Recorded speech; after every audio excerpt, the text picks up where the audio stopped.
I'm sitting in icy water next to Rauhaniemi, a public sauna in Tampere. I breathe slowly and calm myself down. My thoughts and my heart rate slow down. After a couple of minutes in that icy water, I have a clear thought in my head. Heating is vital to humans. Then I walk back into the hot sauna, and after a few moments in that 90-degree heat, I have another clear thought in my head. Cooling is also vital to humans. Globally, extreme temperatures are becoming more and more dangerous to humans and other animals. If you are exposed to very humid and very hot temperature, what experts would call wet bulb temperature of 35 degrees Celsius or more, your body can't cool itself down anymore. You can be young, fit, and healthy, and you will still die after a few hours. And there are already places where these conditions happen more and more often. Now, hands up, how many of you have been in Finnish sauna? Okay, nice. Now imagine being in a sauna, but you can't get out. It's a scary thought. But for the poorest people in the world, this is already the case. And it's getting worse every year when we raise the amount of CO2 in the atmosphere. This is scary, but it's also great motivation for me and our team to do our best in the battle against climate change. Today, about 40% of the energy-related greenhouse gas emissions comes from heating. Wind turbines and solar panels give us clean electricity that often arrives at the wrong time. Wind is strong at night when we don't need much power. Sun is shining at noon when many homes are empty. If we don't use that energy instantly, we often just waste it. We literally turn off wind turbines and solar panels because the grid cannot absorb the power. So we don't have an energy production problem, we have a storage problem. My name is Tommi, and together with my co-founder Markku, we have spent the last 14 years trying to fix the important part of this problem.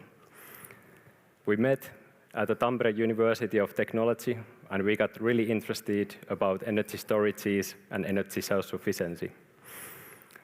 I had a question for Markku. Would it be technologically and economically viable to be 100% self-sufficient on heating in Finland with a big energy storage? As happy and energetic students, we started calculating that. And it was the worst rabbit hole for us. We spent more than 2,000 hours working on it. First, we were thinking about large water tanks as our energy storages. But after my master thesis on those, we realized that in the future, the clean energy that has to be stored will be electrical energy. And with electricity, you can go as high temperatures inside the storage as you want. And always when the heat is at higher temperature, it has higher value. And industry now needs desperately clean steam for their processes. And there are only few ways to do it today. So if we can't use water anymore as our storage medium, what should we use then? What would be cheap, inert, readily available in large quantities around the world for the energy storages? What would be so common material around us that we almost forget about it? And sand was our first thought. Then the idea of sand battery was born. One day, Markku asked me that should we found a company on this, and I thought that for less than 1 second, and then said yes, and I haven't regretted that decision ever since. After that, we started building physical test rigs to see if our computer models were too good to be true. First, we built this small demo to my grandparents' cottage. We had great fun, and after the work, we did some ice swimming, of course. Our small demo showed us that our measurements from it were only 3% off from my computer simulations. This gave us courage to push forward. Then we built 20 times larger unit in Tampere, and then 20 times larger pilot plant, and then 100-ton commercial system in Kankaanpää, and then again 20 times larger 2,000-ton system in Pornainen. You see that we always try to build the world's largest sand batteries, and there is, of course, good reason for that. When you have larger heat storage, you have better efficiency, because the losses are happening on the surfaces, and when you have bigger system, you have better surface-to-volume ratio. And also, when building bigger, we got the economy of scale, and with our finite resources, we get the biggest positive impact to the climate. How does the sand battery work then? In the beginning, we have the excess power from the grid. Electricity is turned into heat with normal resistors inside a closed air loop. Then air hits the sand indirectly. And the process is reversed when we need energy out from the system. Heat is produced with a heat exchanger, or steam is produced with a steam generator. Why sand battery is an idea worth spreading then? Sand battery is simple and reliable because it only has few moving parts. It's affordable because it doesn't use any rare materials or complex components. But most importantly, it may have the lowest life cycle assessment emissions of any battery, and that really matters when we start building these in terawatt-hour scale. Not long after our Kankaanpää unit was finished, I was asked to give a speech in Riyadh LEAP event in Saudi Arabia.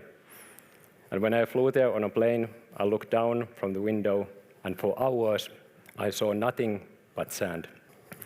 And I thought, if we can turn that abundant material into something useful, that will be a really big thing, a global tool made from local materials. But building something new is never just simple as that. The energy transition is not a sprint, it's an ultra-endurance race. And outside work, I love ultra-distance cycling. That kind of ride that you start in the morning and you are still pedaling when the sun rises again. At hour 3, you are excited.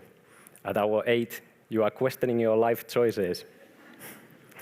At hour 15, you are just pedaling because that's the only way to move forward. So what does my dream look like 20 years from now? I imagine a world where burning fossil fuels for heating is the exception, not the rule. Where cities have their own underground sand batteries soaking up the excess wind and solar power. Where factories run on stored heat rather than burning oil or gas just to keep the process going.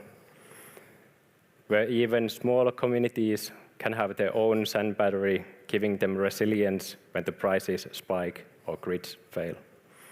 And personally, I would like to cycle around the world, visiting the places that run on stored sunshine in sand.